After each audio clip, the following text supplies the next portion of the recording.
नमस्कार. विष्ठाच्या कट्ट्यामध्ये आपलं सगळ्यांचं स्वागत आहे. आपल्यासोबत आज छोट्या मुलांच्या दातासंदर्भात पालकांना असलेली समस्या यावरती बोलण्यासाठी आपल्यासोबत आज BDS डॉक्टर अवनी केंद्रे आहेत. जी लहान मुलं जन्माला आल्यानंतर त्यांना जी दात येतात त्या दातांची निगा कशी राखायची, त्याचबरोबर त्या दातांना कशा पद्धतीने वळण द्यायचं असेल, ती सुरुवातीपासून जर आपण आईवडिलांनी काळजी घेतली तर त्या काळजीच्या माध्यमातून कशा पद्धतीने मुलांना दात येतात किंवा दाताचं निगा राखायची या संदर्भात स्पेसिफिक माहिती देणार. किंवा आईवडिलांच्यामध्ये बऱ्याच पालकांच्या म्हणजे मनामध्ये एक शंका असते की मुलांना दात कशी येतील किंवा वेडे वाकडे येतात का वगैरे. या सगळ्यांच्या संदर्भात माहिती देण्यासाठी आपल्याला खास या विष्ठाच्या कट्ट्या या कार्यक्रमामध्ये डॉक्टर अवनी केंद्रे आहेत. आपण त्यांची जाणून घेऊया. नमस्कार मॅडम. पुढारी विष्ठामध्ये आपलं स्वागत आहे. आपल्याकडे बऱ्याच पालकांना एक गंभीर समस्या आहे, छोट्या मुलांना जे दात येतात त्या दाताचं आपण काय माहिती देऊ आमच्या माध्यमातून? आता आपल्याला माहिती आहे, बहुतांश पालकांमध्ये लहान मुलांच्या आरोग्याची काळजी कशी घ्यावी ह्याची माहितीची कमतरता असल्यामुळे भरपूर गैरसमज पसरलेले आहेत. त्यामुळे योग्य माहिती असणं फार महत्त्वाचं आहे. तर लहान मुलांच्या मुखाच्या आरोग्याची काळजी ही ते जन्मल्यापासूनच सुरुवात होते त्याची. त्याचबरोबर ते दुधाची जी बाटली असते ती कशा पद्धतीने मुलांना आपण द्यायची पालकांनी असेल किंवा त्याचा काय काळजी घ्यायला पाहिजे? लहान मुलांमध्ये दुधाची बॉटल वापरणं किंवा जे आपण चोखणं म्हणतो ते वापरणं धोकादायक नाही आहे, पण त्याचं नियमितपणे वापर करणं ते महत्त्वाचं आहे. रात्री झोपताना त्यांना ते बॉटलनी दूध पाजू नये, जेणेकरून काय होतं की लहान मुलांच्या दातांवरती ते दूध जास्ती प्रमाणात जवळ राहतं आणि कीड लागण्याची शक्यता वाढते. चोखणं आपण लहान मुलांमध्ये वापरू शकतो, पण त्या चोखण्यावर मध किंवा साखरयुक्त काही पदार्थ लावू नये, जेणेकरून पण दातांना कीड लागू शकते. 1 वर्षाच्या वयापर्यंत तुम्ही चोखणं वापरू शकता, पण त्याच्या पुढे ते वापरणं बंद केलं पाहिजे. त्याचबरोबर तिसरा प्रश्न असा की दुधाचे दात पडणार आहेत, मग त्याची काळजी कशी घ्यायची? दुधाचे दात आपल्याला काय वाटतं की पडणारच आहेत, हा तर सगळ्यात मोठा गैरसमज आहे पालकांमध्ये. पण ते दुधाचे दात मुलांना बोलण्यासाठी, चावण्यासाठी, स्पष्टपणे उच्चार करण्यासाठी देखील महत्त्वाचे आहेतच, पण त्यासोबतच ते येणाऱ्या पक्क्या दातांची जागा देखील रोखून ठेवतात. त्याच्यामुळे जर दुधाचे दात लवकर खराब झाले वेळेआधी तर ते नक्कीच त्याचा परिणाम येणाऱ्या पक्क्या दातांवरती होतो. बरं, लहान मुलांना आपण जी ब्रश देतो, छोटे हल्ली नवीन मार्केटला ब्रश आलेले आहेत, त्या ब्रश देतात किंवा त्याची ट्रीटमेंट कशी असावी की त्या छोट्या मुलांना त्याचा वापर करता आला पाहिजे, याकडे कसं सांगाल आपण? आता वयानुसार जसं मूल मोठं होत जातं त्या प्रकारे आपल्याला त्यांची टूथपेस्ट व ब्रशचा वापर बदलावा लागतो. मूल जेव्हा 1 वर्षाचे ते 3 वर्षापर्यंत आहेत तोपर्यंत पालकांनी फिंगर टूथब्रशचा वापर करून स्वतः मुलांचे दात घासावे व त्याच्यावरती फक्त तांदळाच्या दाण्या एवढीच टूथपेस्टचा वापर करावा. जेव्हा मूल 3 ते 6 वर्षाच्या वयामध्ये होतं तेव्हा तुम्ही कार्टूनचे उपलब्ध असणारे ब्रश वापरू शकता, त्याच्यावर देखील तांदळा एवढ्या दाण्याच्या आकाराचीच टूथपेस्टचा वापर करावा. 6 वर्षानंतर त्या टूथपेस्टचा आकार तुम्ही वाढवू शकता, म्हणजे वाटाण्याच्या दाण्या एवढे टूथपेस्टच वापरावी व तेव्हा तुम्ही फ्लोराईडयुक्त टूथपेस्टचा वापर सुरू करू शकता. हे तुम्ही 12 वर्षाच्या वयापर्यंत केलं पाहिजे व त्यानंतर आपला नॉर्मल अडल्ट टूथब्रशचा वापर करू शकता मुलांमध्ये. त्याचबरोबर बरेच पालक आपल्या मुलांना आपल्या आवडीनुसार जेली किंवा चॉकलेट, कॅडबरी यांचा सर्रास वापर करताना दिसतो. या चॉकलेटच्या खाण्याने मुलांवर काय परिणाम होतो? आता चॉकलेट बिस्किट जर आपण म्हटलं पूर्णपणे बंद करायचं तर ते तर अशक्य आहे. मुलांना चॉकलेट बिस्किटची सवय लागली आहे. आपण पण एखाद्याच्या घरी जाताना हौशेने चॉकलेट बिस्किटच घेऊन जातो, पण ह्याच्यामुळे काय होतं, कीड लागण्याचं प्रमाण वाढलं आहे. कारण चॉकलेट बिस्किट खाण्यापेक्षा किती वारंवार ते चॉकलेट बिस्किट खाल्लं जात आहे ते महत्त्वाचं आहे.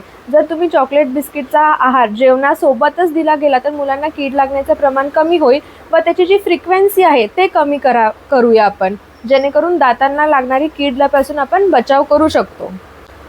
मुलं जेव्हा छोटी असतात तेव्हा आपण तुम्ही म्हटलं ना आता की आपण बोटाने घासली पाहिजे, पण ते दात घासताना त्याची कशी काळजी घ्यायला पाहिजे आईवडिलांनी? आईवडिलांनी मुलांच्या समोर बसून त्यांच्याकडून ब्रश करून घ्यावे, ते कधी मुलं 3 वर्षाचे झाल्यानंतर, पण त्या अगोदर त्यांनी स्वतःच्या हाताने मुलांचे ब्रश करावे.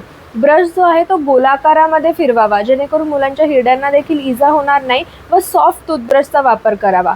गोलाकार ही जी कृती आहे ही महत्त्वाची आहे. जेव्हा तुम्ही ब्रश गोलाकारामध्ये फिरवणार तेव्हा मुलांचे दात पूर्णपणे स्वच्छ होणार. फक्त बाहेरचीच नाहीत पण आतली देखील बाजू स्वच्छ करणं महत्त्वाचे आहे.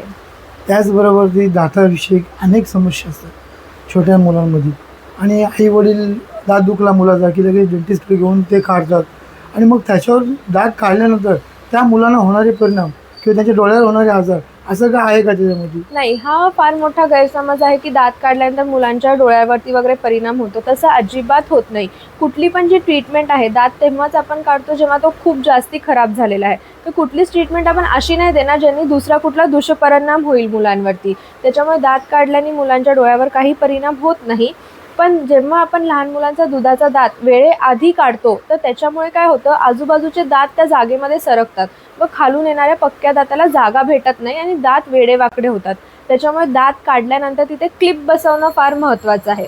पण त्याच आधी सर्वप्रथम जर तुम्ही मुलाचा दात दुखण्यापर्यंत वाट पाहू नका. मुलाचा दात दुखण्याआधीच तुम्ही दंतवैद्याकडे जायला पाहिजे. नियमित दंत तपासणी करणं फार महत्त्वाचं आहे. म्हणजे आपण वेळेआधीच आपण ती कीड रोखू शकतो व दात गमावण्यापासून वाचवू शकतो. अशातच बऱ्याच पालकांची एक समस्या आणखी एक आहे की त्यांचे त्या छोट्या मुलांना आपण असं म्हटलं ना की कॅडबरी देणं वगैरे बंधनकारकच राहतं की न द्यावंच लागतं, मुलं जिद्दी करतात. त्याचे जो त्यांची संगोपन त्याचा सगळा जो काय विचार विनिमय केला तर त्या दातांसंदर्भात मी सगळ्या जनतेला किंवा पालकांना काय अवेअरनेस सांगाल आमच्या माध्यमातून? सर्वप्रथम जेव्हा मुलं लहान आहेत, 2 वर्षाच्या वयापर्यंत तुम्ही त्यांच्या कुठल्याही प्रकारच्या अन्नामध्ये किंवा खाऊमध्ये साखरचा समावेश करूच नका. त्याच्यामुळे मुलांना ते गोडची जी चव आहे त्याच्याबद्दल त्यांचं जे आकर्षण आहे ते कमी होईल. चॉकलेट बिस्किट जर द्यायचं आहे तुम्हाला, तर ते जेवणासोबत द्या. त्याच्यामुळे ते दातांवर चिटकणार नाही आणि त्याच्यामुळे दातांना कीड लागणार नाही. तसंच तुम्ही जर दंतवैद्याकडे पहिलेच गेलात, म्हणजे दर वाढदिवसाच्या नंतर तुम्ही एकदा तरी वैद्याची भेट घ्यावी, जेणेकरून फ्लोराईडयुक्त treatment, pit and fissure sealants असे वेगवेगळे प्रिव्हेंटिव्ह ट्रीटमेंट्स आहेत, ज्यांनी आपण दातांना कीड लागण्यापासून बचाव करू शकतो. जसं आपल्याला माहिती आहे, आपण सगळेजणच बोलतो prevention is always better than cure. त्याच्यामुळे मुलांना दुखणं किंवा ते त्या समस्याला सामोरं जाण्याआधीच आपण पाऊल उचलणं महत्त्वाचं आहे. पण हे जे दात येतात जेव्हा मुलांना दात यायला सुरू होते, बऱ्याचदा कधीतरी गळ्यामध्ये ते बेल्ट बांधलं जातं मुलांसाठी किंवा मुलांना आपण काही जी खेडेपाड्यातली लोकं आहेत ही सर्व जात नाहीत. मग या लोकांना जे आपले सर्वसामान्य नागरिक आहे यांना आमच्या माध्यमातून तसं काय आवाहन कराल तुम्ही? सर्वप्रथम बाळ जेव्हा जन्माला आलं आहे ना, तेव्हा तुम्ही त्याच्या तोंडामध्ये दात नसतो त्यावेळेस देखील तुमच्या बोटावरती एक स्वच्छ पांढरं कॉटनचा कपडा गुंडाळून कोमट पाण्यामध्ये बुडवून त्याच्या हिरड्यांवरून या जिभेवरून स्वच्छ करून घ्या, ज्यांनी दुधाचे अवशेष राहणार नाही आणि तिथे जंतूचा प्रसार होणार नाही. त्याच्यामुळे पहिले तर निरोगी दात येतील. जेव्हा दात यायला सुरू होतात तेव्हा मुलांना वेगवेगळा त्रास होतो, चिडचिड करतात किंवा त्यांना दुखतं, तर त्यावेळेस काय करायचं, आपल्या सगळ्यांच्याच घरात फळभाज्या असतात, टमॅटो, तर ते आपण फ्रीजमध्ये ठेवायचे, फ्रीझरमध्ये, आणि त्याला कडक करायचं आणि मुलांना त्याच्यावर चावायला लावायचं आहे. जेणेकरून काय होतं, त्यांच्या हिरड्या नरम पडतात व त्यांची चिडचिड कमी होते व दात येण्यास त्यांना मदत होतं आणि त्रास होणार नाही. अतिशय मोलाचं आपण मार्गदर्शन केलं की घरामध्ये असलेले कडधान्य किंवा भाज्या ह्यांना थंड करून मुलांच्या दातावर ठेवायचं. हे आपल्या शहरी भागात झालं किंवा अशी काही लोक जी त्यांच्याकडे फ्रीज नसेल किंवा आपले खेडेपाड्यातली जी माता भगिनी आहेत यांना या माध्यमातून काय सांगाल तुम्ही की त्यांनी कशी त्याची काळजी घेतली पाहिजे या संदर्भात? पहिले तर 2 वेळा ब्रश करणं, सकाळ आणि संध्याकाळ मुलांच्या सोबत समोर बसून तुम्ही दिवसातला 2 मिनिट वेळ काढून समोर बसून त्यांचे दात स्वच्छ करून घेणं, काही खाल्ल्यानंतर त्यांना चूळ भरण्यास सांगणं, ह्या छोट्या गोष्टी पण जेव्हा आपण आपल्या रुटीनमध्ये समाविष्ट करतो तेव्हा आपण दातांना कीड लागण्यापासून त्याचा बचाव करू शकतो. आणि खाणं आणि दात स्वच्छ ठेवणं, ह्या दोन्ही गोष्टी हातोहात चालल्या तर लहान मुलांच्या दातांना कीड नाही लागणार व त्यांना पुढील त्रास देखील होणार नाही. मॅडम, दातांना कीड लागणं याच्या व्यतिरिक्त आपण पालकांसाठी आणखी काय अवेअरनेस सांगाल की किडच हा विषय महत्त्वाचा नाही, परंतु इतर ठिकाणी जेव्हा इजा दातांची होती याकडे आपण पालकांना आमच्यामधून काय सांगाल? हा पण एक प्रश्न फार महत्त्वाचा आहे, कारण की आपल्याला वाटतं की तोंडामध्ये दात आहेत, दातांना कीड लागते व त्याची दुखापत होते आणि त्याचं आपल्याला ट्रीटमेंट करायची, ही माहिती आपल्या सगळ्यांना आहे. पण आपली मुलं खेळतात, पडतात, कधी शाळेत, कधी ग्राउंडवर किंवा रस्त्यावर सायकल चालवताना, त्यावेळेस जर त्यांच्या तोंडाला मुक्का मार लागला तर त्यांच्या समोरच्या दाताला इजा होते आणि समोरचे दात तर फार महत्त्वाचे असतात आपल्यासाठी. तर त्या दातांना इजा झाली तर प्रथमोपचार काय द्यावं हे फार महत्त्वाचं आहे. कधी कधी काय होतं, मुक्का मार इतक्या जोरात लागतो की पूर्णच्या पूर्ण दात मुलांचा बाहेर निघून येतो. तर आपल्याला काय वाटतं की अरे दात तर पडला आहे, आता आपण काही करू नाही शकणार. पण तोच पडलेला दात परत आपण मुलांच्या तोंडामध्ये फिक्स करू शकतो, ही माहिती आपल्याला नाही आहे. जर त्या स्थळी जिथे मूल पडलेलं आहे किंवा ॲक्सिडेंट अपघात झालेला आहे तिथे तुम्ही उपस्थित असाल आणि तुम्हाला कळालं की मुलाचा दात पडला आहे, तर सर्वप्रथम तुम्ही तो दात शोधावा. नंतर त्याला स्वच्छ पाण्याने, वाहत्या पाण्याने धुवून घ्यावं. व जर तुम्हाला जवळपास मेडिकल असेल तर मेडिकलमधून सलाईनची बॉटल घ्या किंवा जवळपास घर असेल तर तिथून दूध घ्या. ते दूध किंवा सलाईनच्या बॉटलमध्ये तो दात तुम्ही ठेवा आणि 1 तासाच्या आतमध्ये तो दात व मुलाला तुम्ही दंतवैद्याकडे पोचवा, जेणेकरून आपण तोच दात मुलांच्या तोंडामध्ये परत बसवू शकतो. त्याच्यामुळे लागणारे इम्प्लांट, कॅप बसवणं, खर्चिक ट्रीटमेंट आपण वाचवू शकतो व मुलाचा स्वतःचा दात आपण तिथे वाचवू शकतो. पण त्यासाठी प्रथमोपचार देणं फार महत्त्वाचं आहे. वेळेमध्ये दात त्या पाण्यामध्ये किंवा दुधामध्ये ठेवणं आणि वेळेच्या आत 1 तासाच्या आत दंतवैद्याकडे पोचणं हे फार महत्त्वाचं आहे. डॉक्टर मॅडम, आपण आज जे मोलाचं मार्गदर्शन दातासंदर्भात केलं आहे, या संदर्भात आपण अगदी सखोल माहिती किंवा दातासंदर्भात जो काही पालकांमध्ये जो काही मनामध्ये शंका, संभ्रम आहे, आमच्या माता भगिनी संभ्रम आहे, हा संभ्रम तुम्ही आमच्या माध्यमातून कसा दूर करता? मी डॉक्टर अवनी आशिष केंद्रे, BDS MDS. मी एक बालरोग दंततज्ञ आहे. म्हणून मी तुम्हा सगळ्यांना सांगू इच्छिते की तुमच्या धावपळी जीवनामधून पालकांनी थोडासा वेळ काढावा, जेणेकरून आपण मुलांच्या मुख आरोग्याची काळजी घेऊ शकतो. लहान मुलांच्या मुख आरोग्याची काळजी घेणे फार महत्त्वाचे आहे, कारण की सर्वप्रथम दिसणार आहेत ते तुमच्या मुलांचे हास्य व त्यांचे सुंदर दात, जे त्यांचा आत्मविश्वास वाढवण्यासाठी आजच्या काळात फार गरजेचे आहेत.